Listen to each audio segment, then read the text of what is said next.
नववर्षाचे स्वागत सूर्यनमस्काराने। नंदुरबारातील श्रॉफ विद्यालयात 850 विद्यार्थ्यांचा योगमय उपक्रम।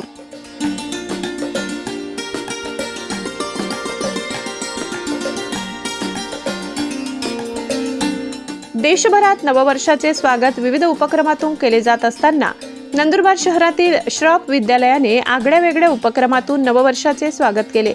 विद्यालयातील सुमारे 850 विद्यार्थ्यांनी सामूहिक सूर्यनमस्कार घालून नववर्षाचे स्वागत केले। विशेष म्हणजे हा उपक्रम श्रॉफ विद्यालयात गेल्या 20 वर्षापासून सातत्याने राबविण्यात येत आहे। योग साधनेतून शारीरिक, मानसिक व आत्मिक आरोग्याचा संदेश समाजात पोहोचवा या उद्देशाने हा उपक्रम घेण्यात येतो। यावर्षी या उपक्रमात जिल्हाधिकारी मिताली सेठी यांनी स्वतः उपस्थित राहून सहभाग नोंदवला, त्यामुळे विद्यार्थ्यांचा उत्साह द्विगुणित झाला, अशी माहिती मुख्याध्यापिका सुषमा शहा यांनी दिली।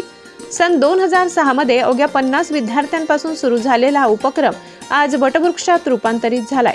सूर्यनमस्कारामुळे विद्यार्थ्यांमध्ये आत्मविश्वास, सकारात्मकता व नवचैतन्य निर्माण होत असल्याचे दिसून येते। तसेच जीवनातील विविध आव्हानांना सामोरे जाण्यास आवश्यक असलेले मानसिक व आत्मिक बळ मिळते। दरवर्षी शाळेच्या प्रांगणात विद्यार्थी आवर्जून सूर्यनमस्कार घालून नववर्षाचे स्वागत करतात। यंदा तब्बल 850 विद्यार्थ्यांच्या सहभागाने हा उपक्रम उत्साहात पार पडला, असेही सुषमा शहा यांनी नमूद केले। नमस्कार।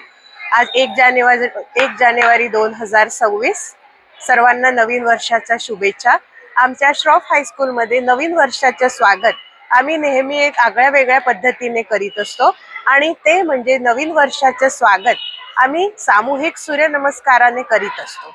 सूर्यनमस्काराचे फायदे आपण सर्व जाणतच आहोत।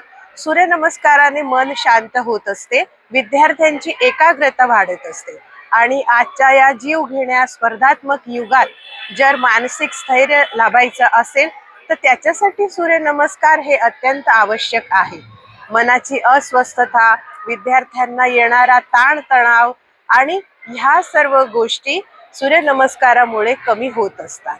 2006 पासून आम्ही हा उपक्रम राबवित असतो, आणि त्याच्यासाठी जवळजवळ 1 महिना आम्ही विद्यार्थ्यांचा सराव करून घेत असतो, आणि दरवर्षी 900 ते 1000 मुलं हे ह्या उपक्रमामध्ये सहभागी होत असतात।